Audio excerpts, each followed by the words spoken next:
Parliament ఎన్నికలు తెలంగాణలో దేశవ్యాప్తంగా జరుగుతున్నటువంటి పార్లమెంట్ ఎన్నికల సందర్భంగా తెలంగాణలో మనకు నిన్న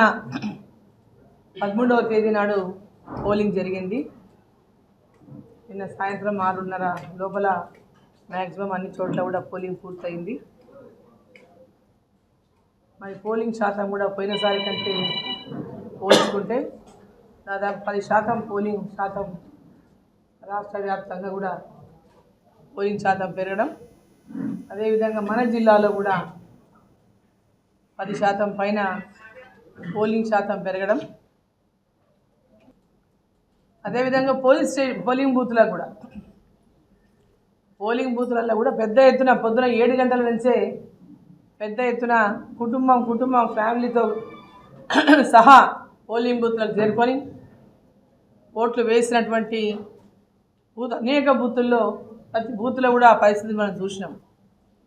మరి మహబూబ్ నగర్ పార్లమెంట్లో కూడా ఈరోజు నరేంద్ర మోదీ గారు ప్రధానమంత్రి కావాలని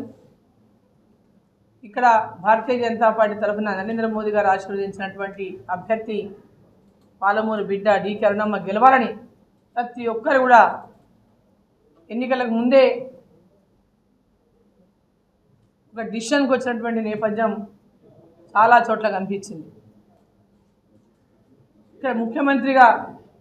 రేవంత్ రెడ్డి పెద్ద ఎత్తున ప్రచారం చేసిన 8 సార్లు జిల్లాకు వచ్చిన అనేక రకాలుగా భారతీయ జనతా పార్టీని నరేంద్ర మోదీ గారిని ఇక్కడ నేను కంటెస్ట్ చేసినటువంటి అభ్యర్థిగా నన్ను అనేక దుర్భాషలు మాట్లాడినా కూడా భయభ్రాంతులకు గురి చేసిన, ఫోన్లు చేసి భయపడిచ్చిండ్రు. యూత్ పిల్లలు తిరుగుతుంటే వాళ్ళ తల్లిదండ్రులకు ఫోన్లు చేసి భయపడిచ్చిండ్రు. వాళ్ళ నాయకులు తిరగొద్దు, భద్రం నీ కొడుకులు భద్రం తిరగొద్దని చెప్పని తల్లిదండ్రులను భయపడిచ్చిండ్రు. ఎవరు ఎన్ని రకాలుగా భయపడినా కాంగ్రెస్ పార్టీకి ఓటు వేసినాం, మొన్న గెలిపించినాం, 6 గ్యారెంటీలు అని చెప్పిండ్రు, మోసం చేసిండ్రు. 6 గ్యారెంటీల కోసం ఓటు వేసినాం, 6 గ్యారెంటీలు ఇంకా వాళ్ళు నెరవేర్చలేదు, ఇంకా హామీలు ఇంప్లిమెంటే చేయలేదు, అమలు చేయలేదు. ఈ ఓటు నరేంద్ర మోదీ గారు అందించినటువంటి పేదవాళ్ళకు అందించినటువంటి ఉచిత గ్యాస్ కనెక్షన్లు కావచ్చు, ఉజ్వల మరుగుదొడ్లే కావచ్చు, ఉచిత బియ్యమే కావచ్చు, కరోనా ఫ్రీ వ్యాక్సినే కావచ్చు, గ్రామాల్లో ఉపాధి హామీ కూలీలకు 310 రూపాయలు పెంచడమే కావచ్చు, గ్రామాల్లో పెద్ద ఎత్తున సీసీ రోడ్లు కానీ ఇతర అభివృద్ధి పనులు కానీ అంగన్వాడీలో భోజనం కానీ ఇట్లా చెప్పుకుంటూ పోతే రైతులకు కిసాన్ సమ్మాన్ నిధి కానీ ఉచిత రైతులకు సబ్సిడీ మీద ఎరువులు కానీ ఇట్లా అనేకమైనటువంటి కార్యక్రమాలు నరేంద్ర మోదీ గారు చేసినటువంటి అనేక పథకాలు, గ్రామాల్లో సీసీ రోడ్లు, డంపింగ్ యార్డులు, హరితహారం, రైతు వేదికలు, అదేవిధంగా శ్మశాన వాటికలు, ప్రకృతి వనాలు, ఇట్లా ప్రతి ఒక్క అభివృద్ధి కార్యక్రమాలు, రోడ్లు, రైలు మార్గాలు,